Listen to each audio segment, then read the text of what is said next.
I saw Ant-Man and the Wasp. Saw it a few days ago actually, and I've only just had the chance to record this, and I wanted to get something out before all memory of the film left my mind. First off, I guess I'll chuck out some spoiler-free stuff. The movie is pretty good. I think I liked it more than the first Ant-Man movie, but it's definitely very light. There's a lot of comedy and not much tension or drama or emotional moments. It's just yeah, it's a nice time. You'll enjoy it, and then you can go back to being upset about Infinity War. If you're already watching all the Marvel movies, you're probably gonna go see it anyway. If you're not that into it, I think this is probably one you can skip. Just to be safe, spoilers from here on in. I'm gonna be talking about the whole film. The movie is fine, and it has a lot of good ideas, but it just doesn't explore any of them. Here's a random example that I can remember. There is a moment in the movie where Ant-Man needs his old suit. He shrunk it down and he hid it on the bottom of a trophy that he got from his daughter. And now his daughter has taken it to show and tell at school. So he needs to go into the school, retrieve the Ant-Man suit from the bottom of this trophy, and then get out of school. During this sequence, his new experimental suit is malfunctioning and he ends up looking child size. You can see where this is going. You think, oh, Ant-Man is gonna get into all kinds of wacky school scenarios. He's gonna get caught when all the kids come back into the classroom. He's gonna look like a child and he's gonna have to find a way to get out of the class. And it's gonna be a hilarious comedy sequence. But no, he walks into the school, he looks like a child. There is one teacher in the corridor who comments upon this, and then he gets the Ant-Man suit and leaves. You've done all the work to set up a fun, jokey scene, and then you just didn't do the scene. Why? Something I do like about the Ant-Man movies, he's got a daughter with his ex-wife who has now remarried, or at least has a boyfriend. Usually in a movie, you would think, oh, he's gonna try and get back together with the ex-wife, and the new boyfriend is the romantic rival. But in the Ant-Man movies, they just he's a really nice guy and they get on really well. He supports him in trying to see his daughter more. It's just really nice. It reflects real world stuff that happens, and a very human thing that the movie shows that you don't usually see in movies. The daughter's in the movie, I think, more than she is in the first one. And she's got some cute scenes with Paul Rudd. The trophy that I mentioned earlier is she couldn't get one that said "World's Best Dad," so it says "World's Best Grandma." And there's a few little references to that, which is quite nice. There's jokes in the movie, there's a lot of jokes, and none of them are this is the funniest thing I've ever heard. But all of them will be Michael Pena makes a return, and as predicted. In my Ant-Man prediction video, they do the thing where he talks really quickly and it cuts to other people talking and his voice is coming out of their mouths. Because that was the best thing in the first film, and they've carried over to this one because it's a lot of fun. Something really weird about the movie. I mentioned that it has no tension. Here are the main things that the tension is drawn from. So Scott is on parole during this movie, and he's 3 days away from getting his ankle bracelet removed and being off house arrest. So the main tensions in the film are Scott keeps leaving the house. Will the FBI catch him? And he'll end up going to jail. The safety of Evangeline Lilly's character's mother, who we have never met apart from a brief flashback sequence in both movies. The health and well-being of the main villain of the movie, and will Michael Pena and the other ex-convict be able to get the big account? Because throughout the movie they're talking about pitching this security system to this person, and a big tension is can they get the presentation ready on time? So it's a very low stakes film, and that's fine, but it is just a very light movie, especially after Infinity War, where everyone dies. There's just a lot of strange choices in this film. They give Ant-Man a new suit, And then throughout the movie, it like keeps malfunctioning. It's kind of a meh. Like, I could understand it if it's like, oh, Scott's got a new suit and he doesn't know how to work it and he keeps like messing up for like comedic purposes and because he needs to learn a lesson to grow as a superhero. He doesn't really have any flaws. Like, his main flaw is that in Civil War, he turned up to help Captain America, and this movie is like the ramifications of that. It's like resolving Civil War. The movie's called Ant-Man and the Wasp, but the Wasp barely does anything, so it's basically Ant-Man 2. But also, it's kind of Civil War 2, because this isn't a direct sequel to Ant-Man. It's very weird. It's very weird. Yeah, the movie's called Ant-Man and the Wasp. It is definitely Ant-Man 2, because the Wasp is like only ever in scenes with Ant-Man or someone else.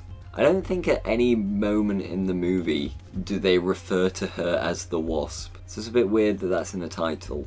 Another thing in these films, they keep introducing like people who know Hank Pym, Michael Douglas's character, and every single time they introduce a person who knows him, they hate him. In this movie, they introduce Lawrence Fishburne. His name is Bill in the film, I can't remember. And they go to see him, and he immediately starts like taking digs at Michael Douglas. You were a bad partner, you were so arrogant, you pushed everyone else out of the company. And it's like, oh, this is interesting, I wonder where this is going. Like, oh, Michael Douglas is gonna have to answer for his past dodgy actions. There's Ghost, who is the like main villain, and she blames Hank Pym for like messing her up. She can like phase through walls and stuff, but she's constantly in pain. Like, it's kind of all Michael Douglas's fault, and like it's never addressed that he's a bad dude. Her dad got fired from Pimco, I don't know what it's called. Her dad like invented the quantum whatever it is that is like the main MacGuffin of the film. It's like the big quantum realm portal that everyone needs, and her dad invented that. Hank Pym like stole the idea and kicked him out of the company, and then we never talk about it again. And then in another scene, Hank's like, that guy was a douchebag, I'm glad I kicked him out of the company. Are you gonna have to answer for your actions ever in your life? Yeah, the main villain is Ghost, a lady who can walk through walls. And she is trying to get the quantum realm portal that the good guys are making, because she thinks that if she gets Michelle Pfeiffer out of it, she can like absorb the quantumness out of her and fix herself, because she's in pain all the time and she keeps walking through walls. And the good guys need the portal to get Michelle Pfeiffer out of the quantum realm. So they're both trying to do the same thing. It's kind of a meh, because you're constantly wondering, why don't they just like talk about it? You could work together and work this out. They're having a big fight at the end, and then they get Michelle Pfeiffer out of the quantum realm or whatever, and she just like touches Ghost's head and fixes her. What? You can't just do that. They just solved the movie with magic. Like, fine. But why were they fighting all along if she could just do that? This movie, like, I really enjoyed it while I was watching it, and like, just thinking about it now, there's a few things that are just weird about it. So Ghost is the villain, and Lawrence Fishburne's character is like working with her because he like adopted her and is trying to help fix her pain and like quantum problems. But then like the good guys break into her house to get their tiny lab back, and then she like knocks them all out and ties them to chairs, and Lawrence Fishburne comes in, who's previously had a very reasonable conversation with these people, and he's like, it's fine that we've tied them to chairs. But then later in the scene, Ant-Man's daughter rings him on the phone, and he like lets her talk to him, and it's a good comedy moment. but which makes the villains of this movie not threatening at all. There's also another villain who is played by Walton Goggins. I think that's his name. I can't remember his character's name. He's just a guy who wants to sell the quantum whatever for a lot of money. So there's like a big three-way fight at the end. Ant-Man, Wasp and like Michael Pena are all trying to like get the tiny lab.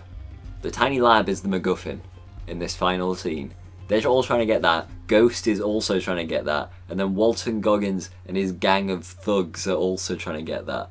And it's like, we want Ant-Man to get the thing because he's the hero. But like, I don't mind if Ghost gets it either because she's putting it to good use.